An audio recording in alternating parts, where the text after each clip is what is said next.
Welcome, savvy investors, to yet another YouTube channel live training session. For those that don't know me, Mike Ponte, savvy investor and longtime Canadian real estate investor. Now, we got another great training session ahead, specifically for those that are wanting to learn more about how best to manage construction projects, or what about those contractors? We love our contractors, but let's be honest, sometimes it's not always fun. So maybe post in the chat if you guys are just jumping on right now, who's in the middle of their renovation or development. Just type me on the very top, just put it on the chat. Let's learn about what you guys are working on, having some fun with this, because more importantly, it's really about that engagement. We've got an amazing speaker that's going to be joining us today. So let's be honest, again, doing renovations, it is just part of this real estate investing business, especially for those that have been doing this a long time, be it like new floors or painting or roof or windows or bathrooms, all that wonderful stuff. And again, if you've been doing this a long, long time, at some point in your real estate investing career, you have had to do some form of renovations. Now, sometimes the experience can be a lot of fun, very positive, and in some cases, maybe not so much, if you understand what I'm saying. So issues like contractors not showing up in the job might be frustrating, or even overcharging on materials and labor, or even worse yet, feeling like you're just getting really scammed by your contractors, maybe running away from your damaged deposits and stuff like that. It does happen, and I've been there myself in all previous points that I've highlighted earlier before. So again, finding good contractors can be extremely difficult, and it's really about how do you find those right people to be part of your investment team if you know that you're going to be dealing with contractors. So very, very honored to bring our special guest, Mark Yataco, to share a little bit about his experience as a professional contractor who specializes and focuses on renovations for us good friends, real estate investors. So again, that's what we've got. Mark is no stranger in our savvy investor community or in our real estate investing community. And you may see him around wearing this kind of giant taco hat around, but don't let that taco hat fool you. He is extremely highly accomplished real estate investing entrepreneur with a remarkable track record spanning for over 15 years in the industry. He's actually the proud owner of JMH Canada, a reputable renovation company, and has solidified his position as a true leading expert in the field. So, Taco's experience extends beyond traditional contractors, as he has successfully carved out a niche in one of my favorite investment strategies, multifamily. Thank you very much. Love it very much. So again, we're very fortunate to have him. And he's going to share a lot about the goods, the bads, the uglies of this construction business or construction industry and contractors.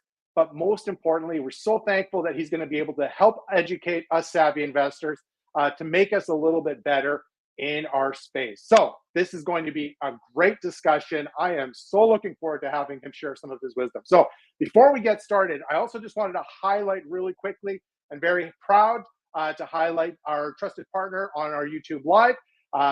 This is brought to you by our savvy investor trusted partner, Control and Compound, with Compound Infinite Banking. If you are looking for creative ways to fund your real estate investing projects, consider Infinite Banking as part of your financing strategy by you being the bank. So to learn more about Infinite Banking, get some access to some amazing books, podcasts, webinars made specifically for real estate investors.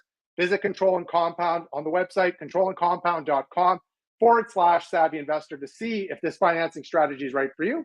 And last but not least, all savvy investors get a free coaching session from them as well. So make sure you take advantage of that as well. So in addition, if you haven't figured this out, this is a YouTube Live. Please do us a small little favor. So subscribe to our Savvy Investor YouTube channel, as we are posting new videos each and every single week. So give us a thumbs up, give us a like, and help support the savvy investor community as we bring in some amazing speakers to share some of their wisdom and knowledge. So without further ado, and get to the topic at hand, I want to most importantly welcome our good buddy, Mr. Mark Yataco, to the channel and share some of his successes and his journey. So Mr. Yataco, how are you, sir? Mike, how are you, man? Thanks, man? Very good. Great to see you. And look, he brought his giant taco hat. Look at that thing. It's not Taco Tuesday today. Maybe it's, what is it, Burrito Wednesday or something? I don't know. That was good. Good. So you know what, Mark? So just so you know, Mark and I were talking just beforehand, and it was a lot of fun. But first time I actually got to meet this gentleman was actually at the multifamily conference. And of course, he's wearing his giant taco hat.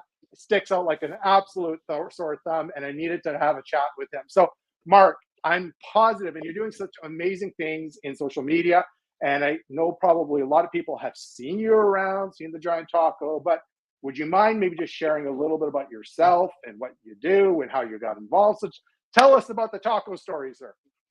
Of course. Okay, so I'll quickly tell you about the hat. The hat came from my last name. It's Yataco. I was in the military for 16 plus years, and we go by last names. So I just got nicknamed Taco. One day I wore the hat, and then I wore it at the multifamily conference, and then I met everybody. That's kind of like the quick and fast of the hat. I've been doing general contracting for 15 years. I started maybe a little bit before that, and I met an investor, and honestly, that my whole mind just kind of blew up on like, you guys are buying properties all the time and then asking for the exact same order over and over and over again. And I was like, this is something I can really niche in, because all of the contractors around me were not like, they were just trying to get the high ticket homeowner personality. So I kind of really dove down and I started paying attention to what the investors were saying, what their needs and wants are. And I really focused my entire reno business around investment strategies alongside with like material selection, contracting. And I've done probably 1,500 plus units for investors. Cool. Wow. in Toronto, GTA. It's actually we started making a map of all of the different buildings I've worked on, and it's a pretty full map, especially in the Hamilton area.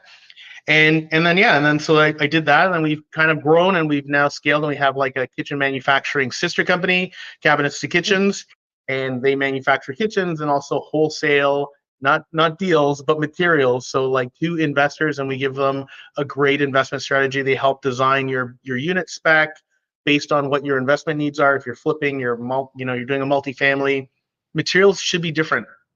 And because you met me at the multifamily conference, you obviously know I'm an avid advocator of like, there's not enough talk around the renos.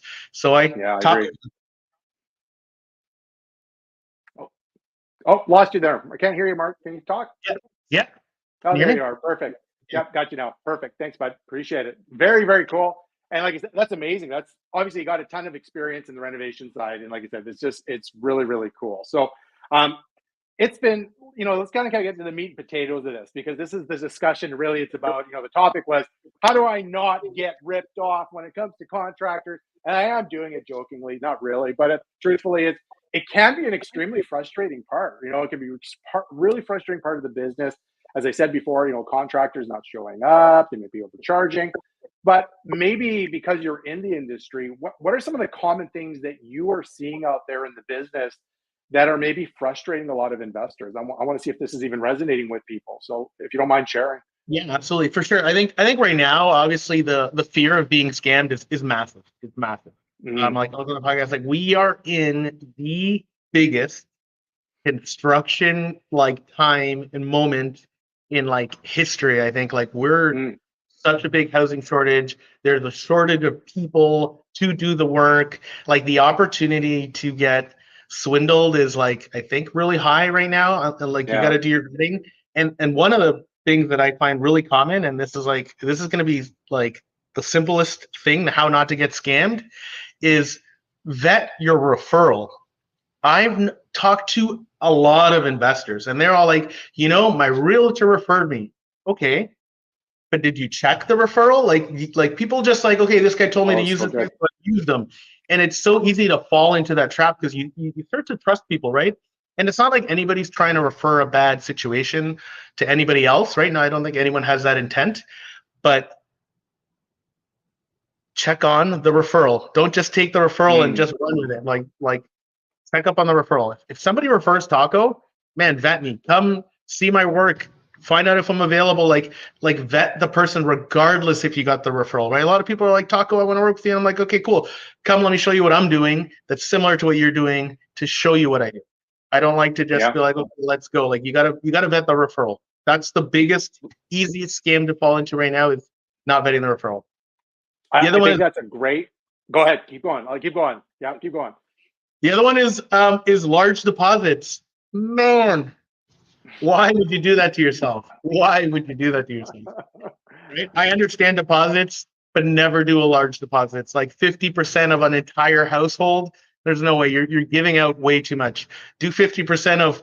I do a lot of phase payments in our renos. Like when we give our quotes to our clients and our investors, everything is kind of like demo X dollars, electrical X dollars, plumbing rough-in X dollars. Every kind of phase of work has a dollar amount assigned to it, and that's how we kind of work our schedule and how things get done.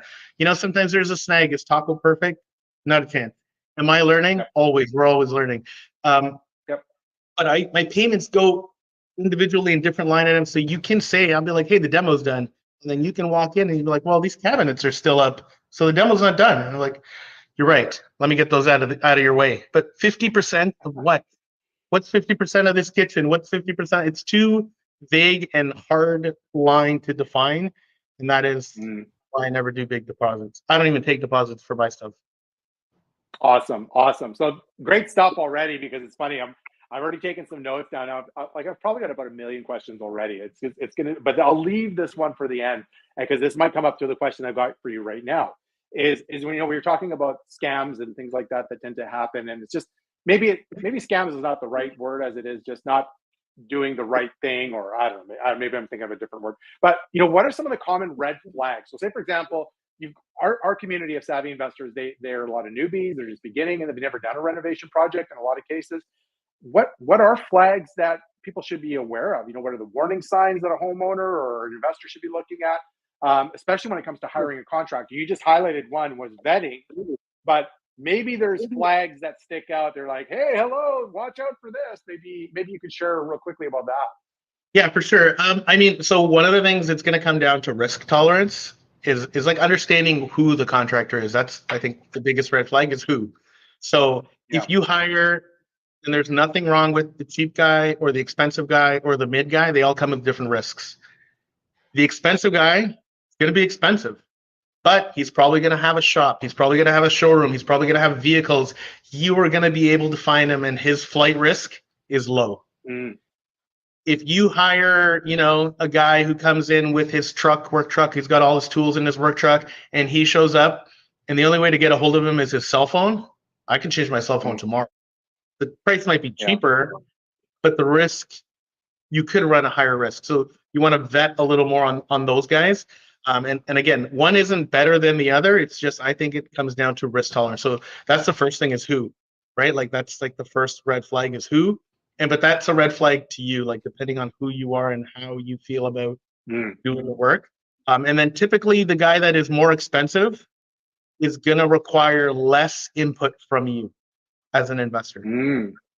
You're not going to have to, he's not going to ask you as many questions about what do you need to do, how do you need to do it, like permits, like they will be able to take care of all of the pieces. Right. The smaller guys, they may not have done every piece, and they may not have the skills at every piece, but they're always going to say yes. Guys are always going to say yes to work. They'll be like, hey, can you do this? Yes, I can do it. Have you ever done it before? No, but I'll do it. Right? Like, so that's like another red flag, right? Like if they say yes to everything, right? If you like, painters fall into this trap, and like everyone starts to kind of like, even mortgage brokers, and like you kind of like, it's so you want to be helpful, and then you just do a little more and you do a little more, and then all of a sudden you look around and you're really outside your bubble. So the guy that can do everything, unless if he is doing everything, that can be a little bit of a red flag. You want a guy who has all of the pieces. Like I have a plumber, I have an electrician, we have drywallers, we have flooring guys. We do have jack of all trade guys, but they're not the best at everything, right? Like they're good at a lot and they will do a good thing, but those guys we have to babysit more so than my tapers, because my drywall tapers, that's all they know how to do. Ask them to paint a line on the wall, it's not gonna happen. So those are big red flags. Obviously, reviews. Go do reviews. Like look through the reviews. Go to the bad ones. Read the bad ones. Try to read the bad reviews and like see the forest through the trees sometimes. Because just because somebody has a bad review doesn't mean they're a bad contractor. And then the other last big one I would say is gonna be, are they doing what you're doing? Like I've been in a lot of courses, and like we spend tons of money tons of time, tons of energy. Even like anybody who's here today listening to this, they are taking time out of their evenings, taking time out of their family to be here to learn all of this stuff. And I don't know what it is with investors, but everybody has this like habit of like, yeah, I did all this homework, learned all the skills, everything. Here, contractor, you take the keys, you tell me how to do it, right? So like that's don't do it. Don't get it. I know, but like every contract, unless the contractor can tell you stuff like this, like for me, I talk to my clients. I'm like, hey, what is your investment strategy? Are you trying to buy and hold 5 years, 10 years, 20 years? Are you doing a fix and flip? Are you just gonna sell this? You know, you have like no, you know, or you just want to like re-rent it. Like there's different strategies to everything. And if your contractor isn't asking you those things and you're just telling him, tell me what to do, how is he going to help you if he has no idea what your end goal is? So good. Yeah. Right. You know, like tell Google to take you to the mall, but don't actually tell Google to take you to the mall. Just start driving and then see if it takes you to the mall. It's not going to work. You got to give, you know, like somebody's got to know, somebody's going to be in the driver's seat, whether it's the contractor and that guy understands where you're trying to go, or you understand where you're trying to go and you're guiding the contractor. It's one or the other. Yeah, agreed. It's something that we teach and preach a lot, guys, is just about being the captain of the ship. It's you. Okay, you got to provide direction to your team. And you know, jokingly, not jokingly, your team member, be it your contractor, is a rower on your ship, but it's you that's got to actually provide that clarity and direction. They are an expert in a specific field, but at the end of the day, you got to give them some guidance of some sort of what exactly is the objective, what are you striving for, or it just there's no direction, and that's really, really key. So, you know, Mark, you kind of highlighted a couple things. Is this verification, vetting, okay? And how do us as real estate investors vet the person that we're looking for, verify the legitimacy of the contractor? Is it, you know, such as checking licenses or insurances or references? Because you just highlighted this as your referral could be your realtor. And this is kind of not normally talked about, but I am going to throw it out there because I know what it is. There's a lot of referral fees that come along with this, right, Mark? Wink, wink, nudge, nudge. But it happens. It's just like, hey, you refer me, and I will give you a referral fee for that. So of course that person's going to refer them for that. It does happen. So, and secondly, the other part that people should be aware of that you brought up is like Google reviews. There's a lot of fake companies that do Google reviews as well. So make sure, look behind the curtain a little bit when it comes to the reviews. So let me ask you, how, you know, as say for again, if it's a new person that's just getting started and we're trying to verify this contractor of legitimacy and legitimacy, how best do we vet this contractor to make sure it's the right fit and that they're going to do a proper job? So honestly, vetting contractors is kind of tough, and I'll tell you why. Contractors, they're artists. Not one artist is the same as another artist. And I speak about this often, is like there are some contractors or some artists, we'll go with artists, that will do sidewalk chalk, and it will be phenomenal artwork, and they will give it away for free. They just do it because they like it, and that's all they care about. And then you go to an art gallery, pay top dollar to go see this art, and it's not better or worse than the sidewalk chalk art. So who's better, who's worse? So it's really difficult. And there is honestly an art to the renovations, like doing all the projects. So the big thing I do is go look at a job that they're in. Like if they can't produce a project that they're working on, like there's got to be some project somewhere where somebody's painting or somebody's finishing up floor or something. And if you can't really get your eyes on that, it's going to be hard because it's art. At the end of the day, it is art. So like if I show you a picture, be like, look, I did this kitchen. Well, how can you prove I did this kitchen? You can't. Unless there's a video of me putting this kitchen up, or you're watching me halfway through the kitchen and I'm explaining to you what I'm doing, and you can start kind of looking around and seeing like any of the little details.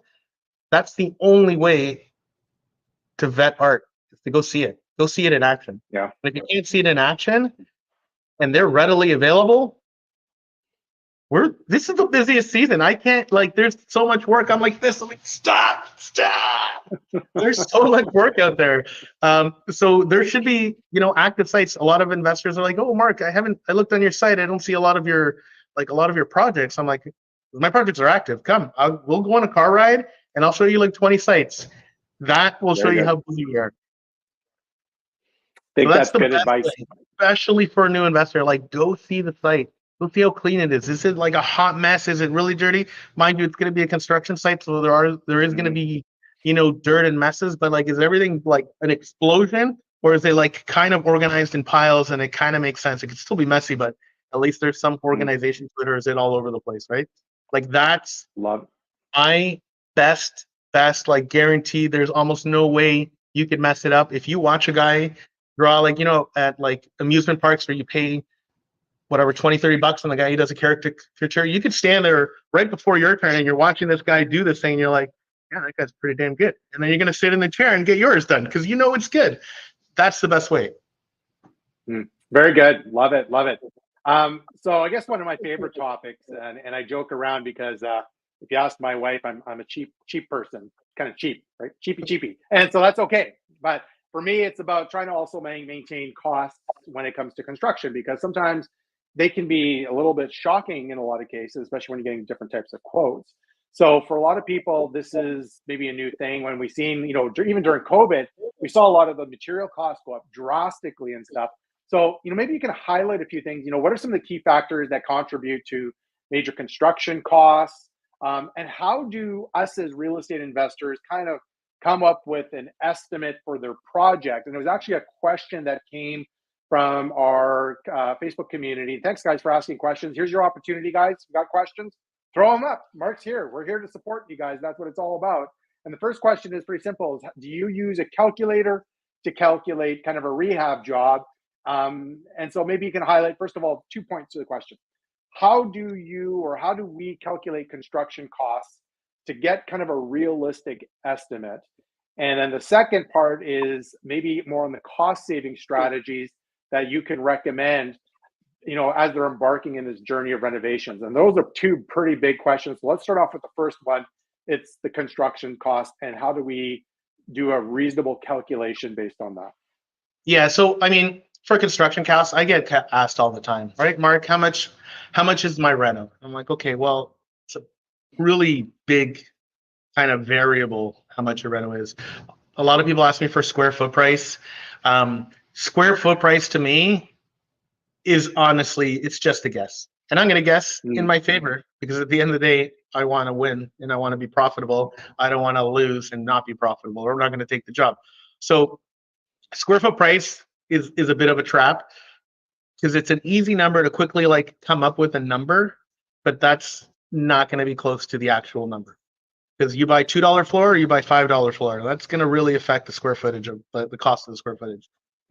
Kitchen, 2 feet of kitchen or 20 feet of kitchen is really going to change the cost of the price, right? So if you get a drawing done, like, okay, if you're committed, you can use square foot price as a gauge, and like, you have a low square footage price and a high square foot price. The biggest thing I do is, for easy brand new investors, go to Home Depot. Go on the shopping cart, go laminate floors. Okay, what's a good, get a mid-level laminate floors? How many square feet is your thing? 2,000 square feet. Okay, how many baseboards do I need? You could estimate how many doors do you have, and just add everything on the cart. Home Depot is expensive. If you're buying from Home Depot, don't buy from Home Depot. Call us. There's Home Depot is a good, though. It's a good, easy, reliable source. It's readily available, and you can get a good gauge of what the material will cost, right? And that's pretty easy to calculate. It's square footage. You have like square footage. Paint goes by square footage too. You can look on the cans. It'll tell you like how much a 5-gallon of pail of paint would go for one coat. They have all that data out there, so you can kind of get a good calculation. So that's what I would use as my calculator. Calculate the material. Okay, so you've taken out half of the problem, the material. And then the only other piece you got to negotiate is the labor. And the labor is the toughest piece, because it's going to all come down to who your artist is. Is he the sidewalk chalk artist, or is he the art gallery artist, right? Then that variable is always going to change. So that's what I use. I try to get contractors to bid on the labor. Say, I'm going to buy this from Home Depot, bid on the labor. And then later, like when you actually select your contractor, you've done your vetting, you've gone seen some of his sites, and you're ready to proceed with this contractor, you're like, hey, if there is anything that you can do or suggest that's better than the Home Depot price, let me know. I'd be open to it. Contractors want to make money too. So if they could buy the kitchen for half of the cost and add like, $500-600 and be equal to or slightly less than your cost, they're going to do it. So you're going to save a few bucks and they're going to make some money and they're going to be more happy to do that. And so that will be better for you, or they know this floor is better and they may like refer you to a floor store. Like, you can buy this floor here. It's way better and it's cheaper. And then at least you can kind of, but you have a baseline price by using the Home Depot method. And that's what I like it. Yeah. Right. Like, can I ask a question? So when you're getting quotes like this, like estimates, would you recommend, and I'm not sure if this is something you do, is literally separating the material and the labor in itself, so then we can have visibility every single time. So if you do your own little homework, okay, I'm gonna go get something. 1 second, I'll be quick. So guys, I hope this makes sense. I'm seeing you guys post some of the questions in the comments as well. Continue to do so. And I agree with you. Cheryl, you just made a comment there too recently that you're seeing some of the material costs and things of supplies going up quite a bit for labor materials. But I think if there's one thing that you guys took from this is, here's a way to kind of save, we'll get to cost savings in a second, but I think, how do we separate? One of the ways that we can do this is separate labor, separate materials, and now you're looking at apples to apples versus everything bundled up. Because I would also assume, Mark, that's actually a strategy for contractors, is just bundling it up. So hiding some of that stuff in there, but by separating it, you have a little bit more clarity of what's going on, correct? It's easy to compare, right? Because the contractor quotes are like this. They're all over the place. They all quote differently. There's no real standard. I'm currently building with some contractors, kind of like a standard way to quote for real estate investors, but it's going to allow you to separate the two pieces. So no matter how the guy presents the quote, what he writes in it, it's going to be easier to identify an apples to apples quote. Even, one might be a green apple, but one might be a red apple, but at least they're both the apples. Because when you go get a quote from contractors, I'm sure you guys can know, you're getting an apple and then you're getting a foreign vegetable that you've never heard of before. And then you're getting a rock as well. It's just so crazy wide and variable. It's a hot mess. Yeah. And that will help you narrow down the apple. You'll force them to be an apple. You'll force them to be an apple. The apple will be labor. The apple will be material. You can't.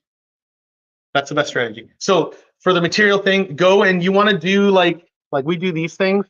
And I'm going to share this after, but I put every single piece of your unit spec'd out, every door, go to Home Depot, click on all of the items and have everything, every little piece. Because if you have every little piece, now you have all the material that they can provide you, and you're going to know exactly what you want them to use. Love it. So here's a question for you. I'm just going to keep you on solo here for a second, but it is a question, and we were just talking about cost savings. Is this, where would you source your products if you're not using Home Depot? And you highlighted, and this is actually part of the cost saving strategies, because for a lot of people, we may be doing our own renovations or we're hiring contractors and people just use Home Depot based on convenience. Is there things or places we should be looking at when it comes to enduring or trying to find some cost savings when we're doing renovations? So the reason why I always tell investors, especially newer investors, to buy your own material is because down the road, you're going to have to do some maintenance. We never talk about this either. Life cycles of units. We just buy the property, renovate the property, rent the property, and you're going to be rich and forever on a wonderful land and the super, the world will be perfect. It's not. You're going to come back and you're going to have to do stuff. And there's going to be stuff that you need to do. And if you have to repair a floor and you didn't buy the floor, you let the contractor buy the floor and you don't even know where this contractor is, or you can't get a hold of him, or who knows where he bought the floor because he's not tracking it for you in a system like this, then going to cost you because you're going to have to repair all of the floors. So Home Depot is honestly not a bad option, but wherever you go, you want to go to a reliable supplier that has consistency of product. We're doing this for a long term. You buy real estate and wait. And during that waiting period, you're going to have to do a re-reno or a repair or a turnover. So you need to know what you have in your house so that you could repair it or be able to service it. So when you go to purchase, if you go to purchase a store, that truck clearance, it's so tempting. It's like 2 cents on the dollar or whatever. And you buy these things, and the next time you go back, it's gone. Like, it's gone. There's no more. That's it. Put it in sale. That's it. It's gone. And then you're like, oh, we're short 200 square feet. And you're like, no, right? You can't have that. You can't allow yourself to fall into the trap. It's better to buy the stuff that's more expensive, that you know they have endless stock, endless supply, and that they never change that color. You want those timeless colors and timeless pieces because you are going to own this property for a long time. Unless you're flipping it. If you're flipping, go to the clearance section. Buy the, it can't be so cheap that it looks not good. It's got to be cheap that still look presentable so that you could sell it. But outside of that, go for the cheap stuff. Long-term hold, you got to know exactly what you're getting and when you're going to go get it. Right? Yeah, there's a comment here by Cheryl here. Scored big on some wood flooring at the Restore store at a store. So some large building donated leftover material, went to 3 stores, but got the entire house all done just by looking at that. So well done, Cheryl. Very good. So one of the things I want to highlight too, and it's always fun to talk about this one, is permitting process. Okay. And so it's kind of like, you know what, do we need a permit? Do we not need a permit? Can we do this as a cash deal? You know what I'm saying? It's all that kind of stuff that goes on. So maybe you can highlight about exactly that, is the importance of necessary permits for construction projects, complying with local regulations. Maybe you can provide us with a little bit of guidance in regards to that whole process in itself, Mark, because it is one that does come up, right? So for sure. Okay, so permits. If you're moving something, like you're moving a wall or changing a use, like going from 1 unit to 2 units, it's changing a use, or adding a bathroom that wasn't there before, you need a permit. If you're doing anything in an apartment building or like a small building, you need a permit with everything, any material change. So if you take out a piece of drywall, in theory, in buildings, you need permits. But on the smaller stuff, if you're just repainting or redoing the floor, redoing the kitchen, you don't really need a permit. If you're doing any electrical, and I mean like adding plugs, removing switches, not changing fixtures, I would definitely get a permit just to cover yourself for insurance and fire hazards and safety stuff. But so anything, if you're going to move a tub from one side of the room to the other side of the room, I would get a permit. And that's also going to protect you. I know it sucks, especially now in today's kind of time, because it does take longer to get a permit, but it's going to protect you as the investor, because you can, like, when you get a permit, I sent this drawing to a bunch of investors too, is on your drawing, on your permit set, it's going to tell you on the front page, once you get your permit, the next page is going to be like, what inspections do you need to pass? And they're on there. And you can call the inspection line and be like, hi, I'm calling from this, this permit. I just want to know what my next inspection is. And they're going to say, oh, your next inspection is drywall, right? And you're like, okay. And the contractor said the framing permit's passed. You look on your sheet, framing, next, drywall. You can follow along. You can't follow along if you don't got a permit. Yeah. So it's honestly, it's worth it to get the permit, but yes, it is going to take longer. So you got to factor that, that time into your deal, right? And there's ways to like speed up the permits. So let's just say we don't get a permit, just for everybody's exercise. What are the risks of not, and what can happen? So I did guilty this. We were doing a flip, removing a load-bearing wall. Like, I got engineers and stuff, so we were doing it. We did it, on the up and up. The neighbor across the street was doing a little 4x4 deck on his front door. He got a permit. We were renovating an entire house and like removing a load-bearing wall, and we didn't get a permit. The inspector showed up to go inspect the deck, looked over, and was like, what's going on here? Knocked on our door. We didn't initially let him in because we were trying to like, okay, how much time can we close up and cover up, or what can we do here because they're going to shut you down, and they shut us down. And basically, at that moment, you cannot do any work until you let the inspector into your building so he can take a look and say, this needs a permit. And ways they catch you is they're going to look at old listings. They're going to look at what's existing on paper. So if on paper there was already a load bearing wall that was removed, but it wasn't even your house at the time, you're going to get hit with that, and you're going to have to fix it and open it all up, get it all re-inspected. So anything that wasn't done in the past and up to now, you're going to get hit with all of that stuff. And they're going to take, so there's like a service level expectation that the city has to like reply within 15 days from a submission, or 30 days. They have different levels and for different sections, and they are going to maximize that time every time when you're on the naughty list. When you're on the good list, good. They're just going to go in order, be like, this guy's on the naughty list, and they're going to put you down. They're like, I got 4 more days. I don't need to look at this first. And that's going to be hefty, and you're going to eat costs you didn't even factor originally, right? But if you factored for a permit, at least you had that built in, and that amount of time will be there for you. Perfect. Good advice. And here's a question also in regards to cost of permits. And again, I'm sure it varies, but does the cost of the permit vary depending on the work being done? And what's the kind of some typical fees for permits, if you don't mind? And I know it probably varies region to region, but maybe just based on where you're usually cities, it's based on the cost of the renovation.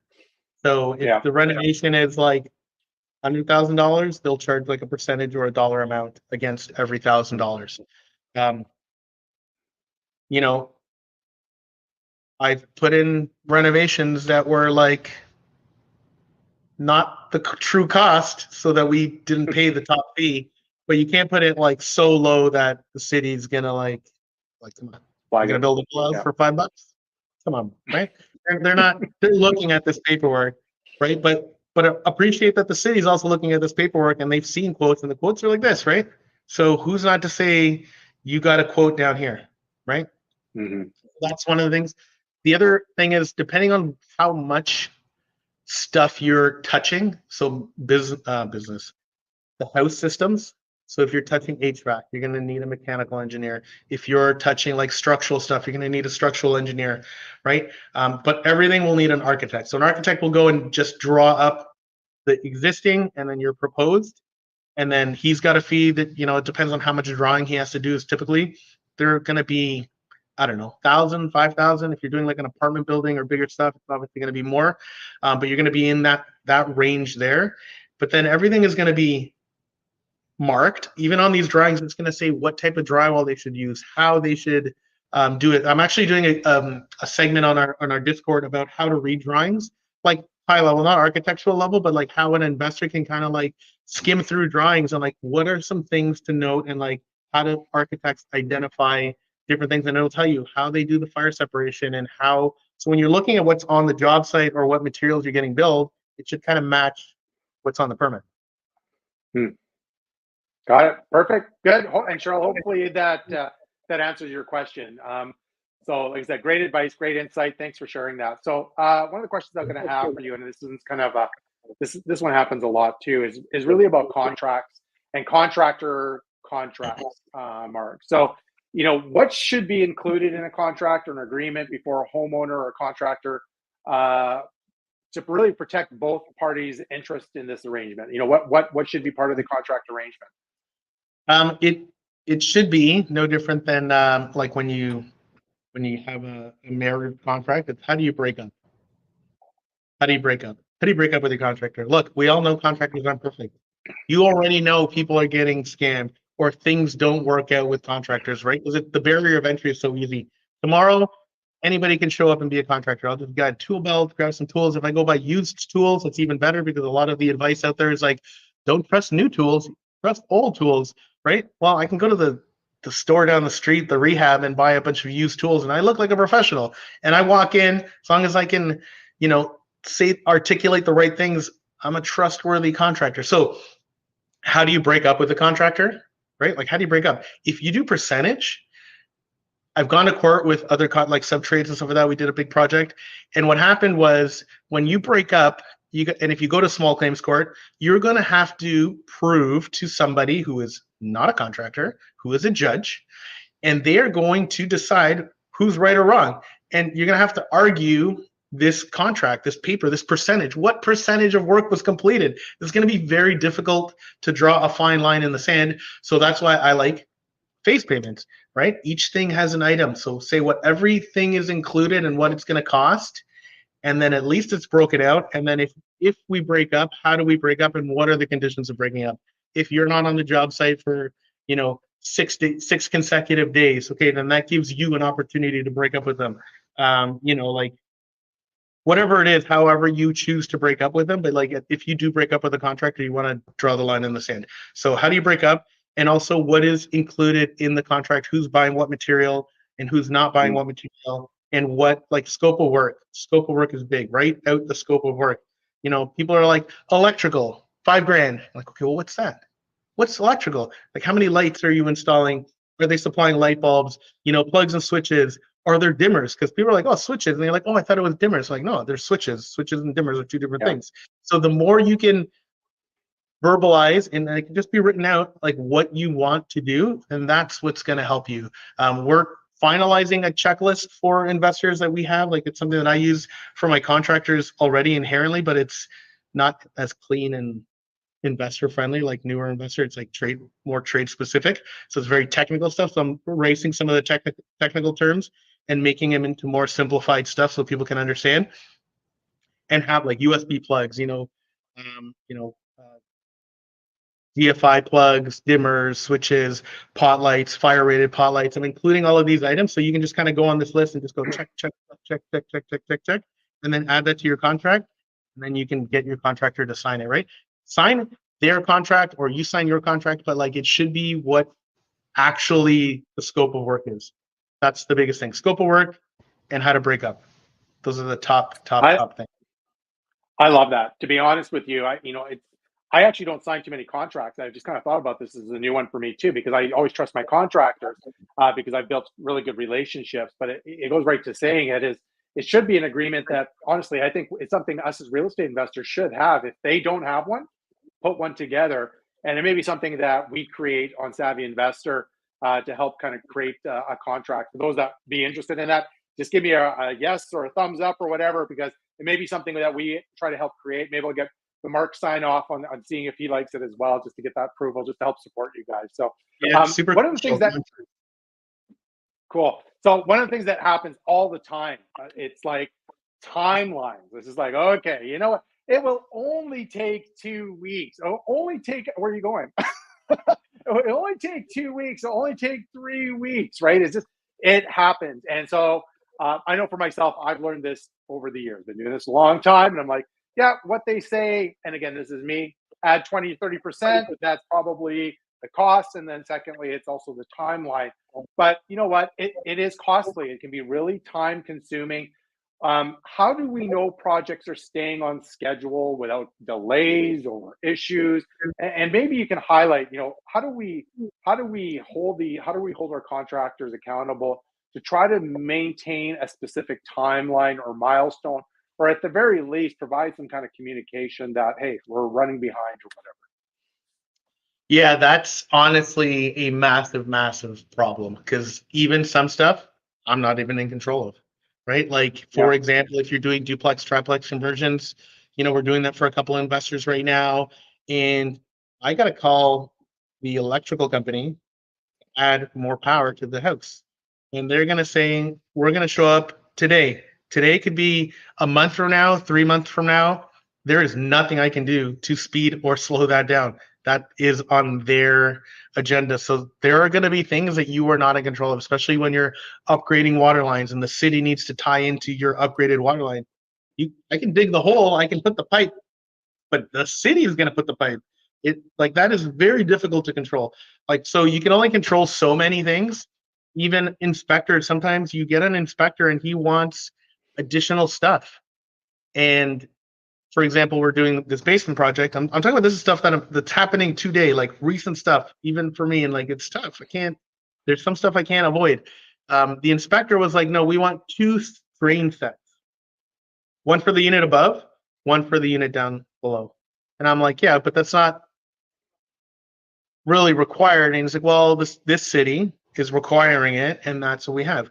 And then, so what are my options? My options are, one, go back, get a mechanical engineer to like sign off that what he is saying is not allowed, and then submit a permit for it and wait for that time to tick.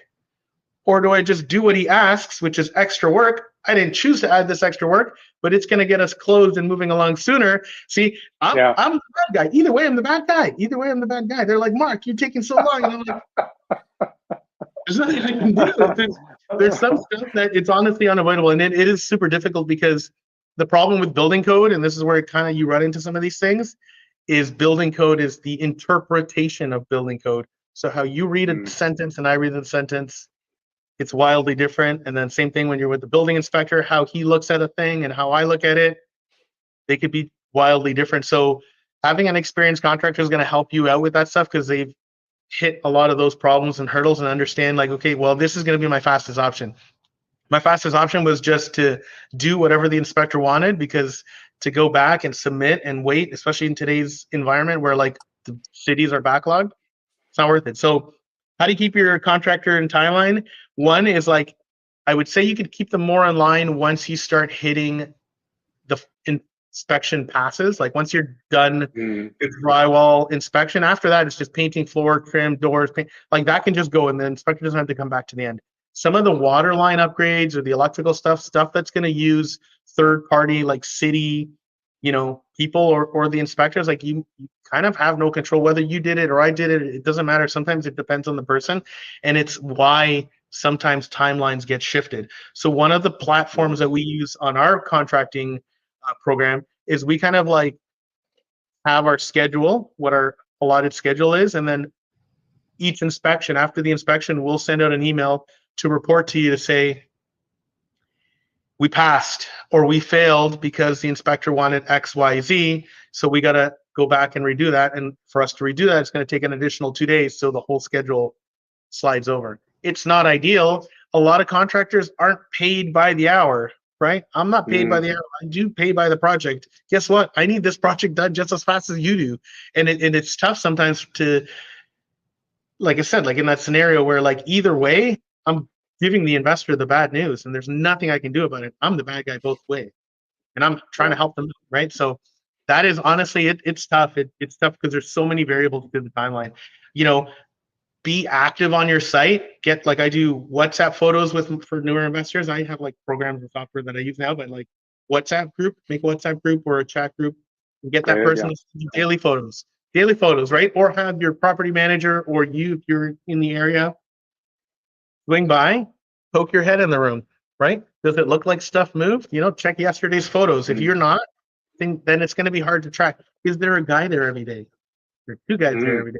How big is your project? Do you need 20 guys or do you need 2 guys? If you're doing 10 units and there's only 2 guys, give me a slow go. You didn't vet the guy, right? Like the guy could do it, but like at what pace, right? So that's kind of a big thing too, is like understanding who your contractor is, especially when you're doing larger projects.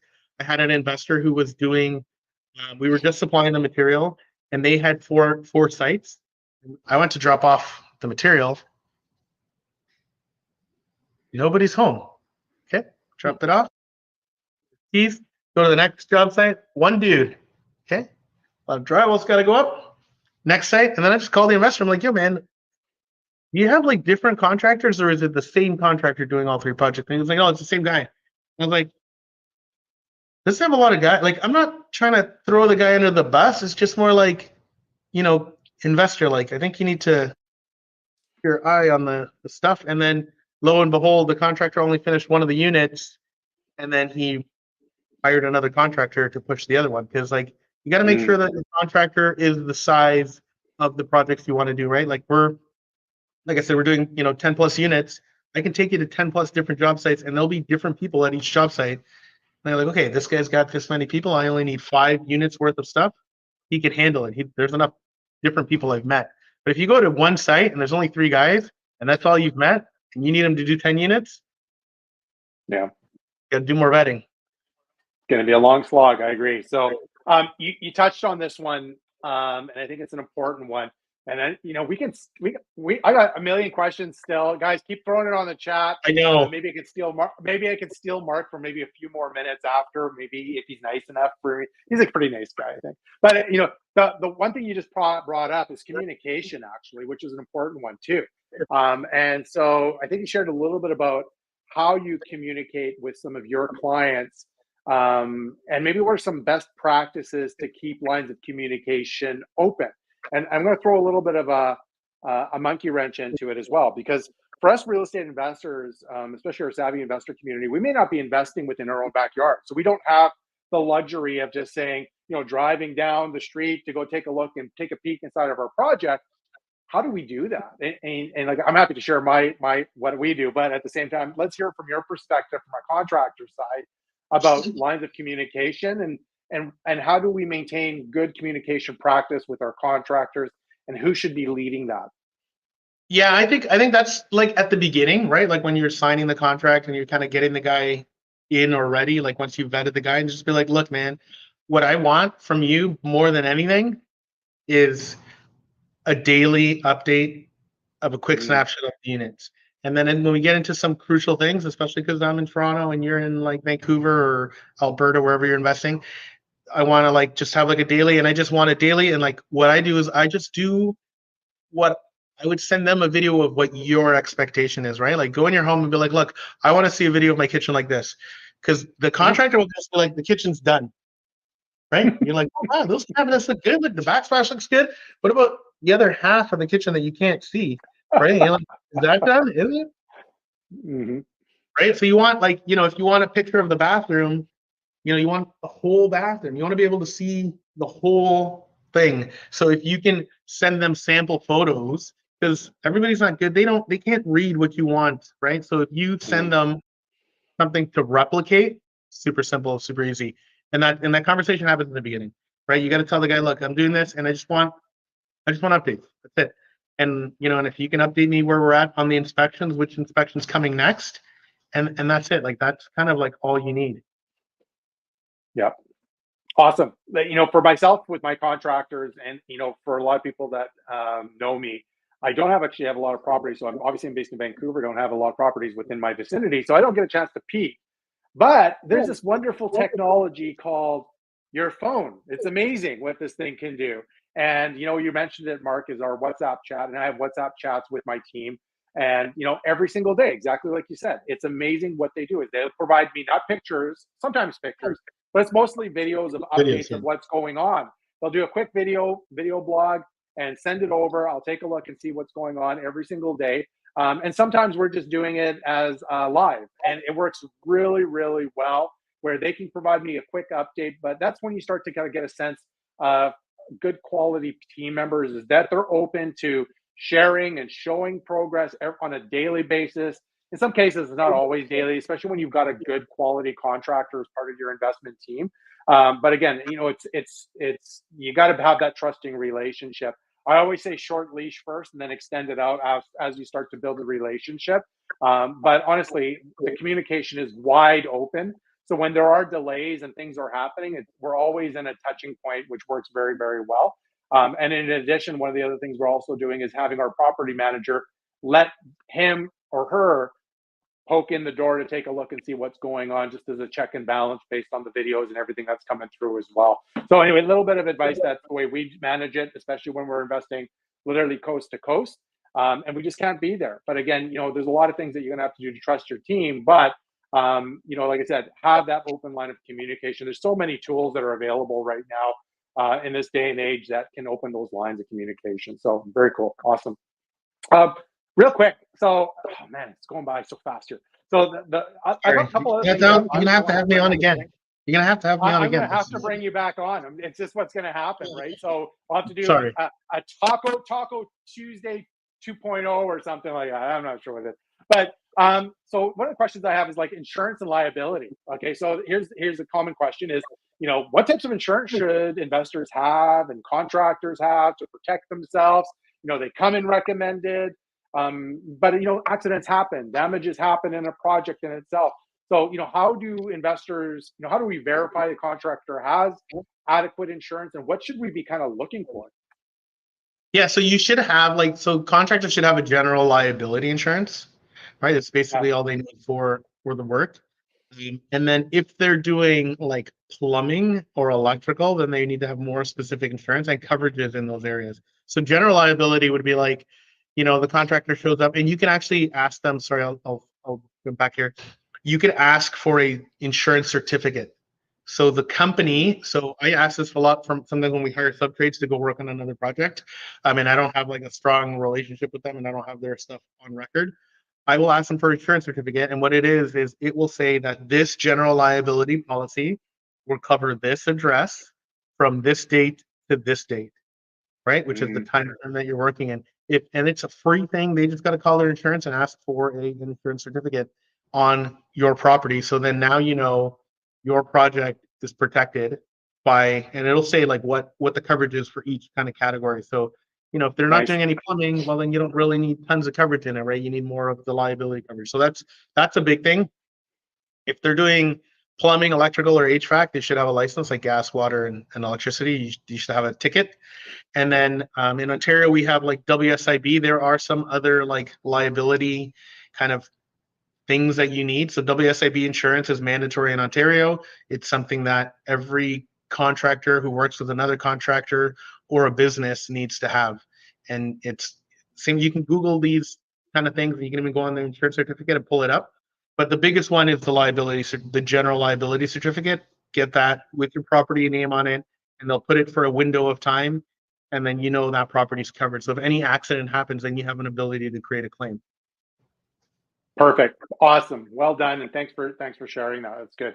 So as we're kind of running top of the hour, I do got two more questions to ask you before I let you go. And one of them we kind of touched on a little bit, and it's one that's kind of really important is we talked about like these big deposits, and why would you leave a big deposit out of your mind, right? And it happens. Sometimes it's just like you must provide 50% or I'm not walking on that site, period. And you feel like they're the right people, Mark. But maybe you can share with our group and our community is what is a normal payment structure? What are the most common payment structures for construction projects? And then more importantly is how are we budgeting this properly too? Because sometimes there are cost overruns. So it's kind of a two-part question. But I think payment structure and payment setup right from the beginning, what's a normal structure that is in the industry? Man, I think they're like legally they're allowed to ask for a 20% deposit. Exactly. Like there's a payment structure that you can use, but really you can kind of create your own, and there is no rule, right? Like really at the end of the day, you're just working with the business, right? Like if you can negotiate with that business, some businesses you can negotiate 30-day terms, some businesses you can do 90-day terms. Some business will give you a credit card and like don't pay a cent for like 20 years. It varies. So you got to kind of negotiate with your contractor. And if you find that they're the right one, either way, like I would want to do, like if you've never worked with them, I would just talk to them and be like, look, man, I understand that you want 50%, but I kind of like haven't worked with you guys, and what I want to do is like I'll pay you for this piece, and then as that piece gets completed, then like you just kind of work no different than closing a deal, right? Like you want a BTB, or it's the same kind of like negotiation. You can't come at them from like an attacking standpoint. People, I talk about this all the time. Everybody's a person. Just figure out what motivates every person, and then you'll be able to have a great relationship with that person. And so the big thing is, yeah, like if you're gonna get a deposit, that's fine. If you're gonna give a 50% deposit, great. That's where that like, okay, how do we break up comes into play, especially if you're gonna give a 50% deposit. I'll give you a 50% deposit if I can guarantee that how we're gonna break up is gonna, make sure that I'm okay, right? I'm willing to part with this 50%, but I would never just give 50% deposit because some guys like, I want 50% deposit. They're like, okay, but let me read this contract and how are we breaking up? If tomorrow you decide to not show up on my site, how do I get my money back? Yeah, I think it's brilliant. And again, it goes back to the importance of having a solid agreement right from the very beginning. If they don't have one, really, we should, as investors, be putting something together, especially as we're scaling and growing our business. We talk about building our team and setting up systems. this is one of those things. Maybe this is a tool for you guys as investors that need to be integrated as part of your system. So anyway, great stuff. Really, really good.